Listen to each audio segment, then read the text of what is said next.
An all-you-can-eat buffet sounds great until you've loaded 12 things on your plate and can't finish a single thing.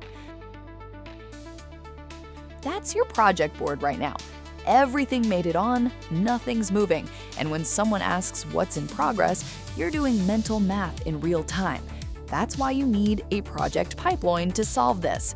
So let's look at a simple 6-stage method that'll help you decide what makes it onto the plate and what doesn't. And if you want more practical systems like this to make your work clearer and easier to manage, hit subscribe. Now let's break it down.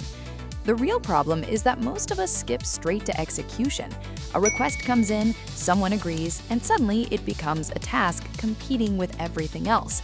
Nobody stopped to ask if it was worth doing in the first place. That's how manageable work turns into a pileup. So a pipeline builds that question into the process.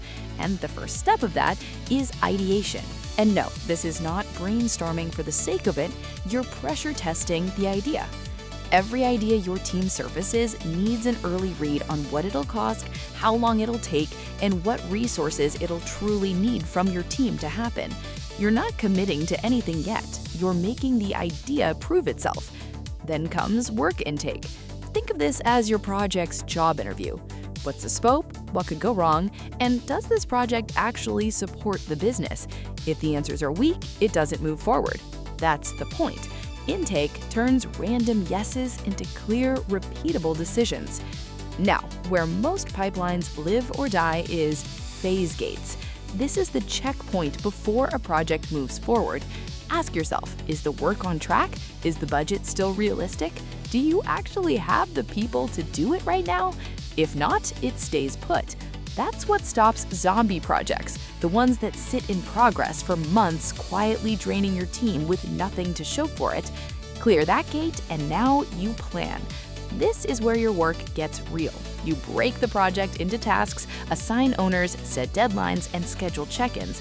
But where most teams mess it up is in planning, which should only start after the project has been evaluated and approved, not until the second someone have an idea.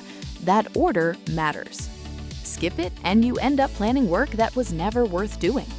Once you plan, the work starts moving. Tasks are done, updates come in, and bottlenecks start showing up fast. But once you're juggling 15 active projects, keeping everyone aligned becomes a job in its own. That's where exploring tools like ClickUp, the world's first converged AI workspace, can help. With its built-in AI assistant called ClickUp Brain, you can ask one question about your pipeline and get a clear status breakdown instantly. What's on track, what's gone quiet, and what needs attention right now. And that clarity is what moves the projects forward to the final stage, where the real compounding happens. It's where teams rush through the most. The work ships, everyone exhales, and the team moves on. But if you don't capture what worked, what slipped, and what you do differently, the lesson disappears with the project. A proper closeout feeds all of that back into stage 1, so every new idea starts smarter than the last. So if you're managing 5 or more projects with no real evaluation process, build this system. But if you're a smaller team, start simple. Intake, in progress, done. Add the extra layers as your volume grows. And if you want to build this pipeline in ClickUp, you can get started for free. Link is in the description.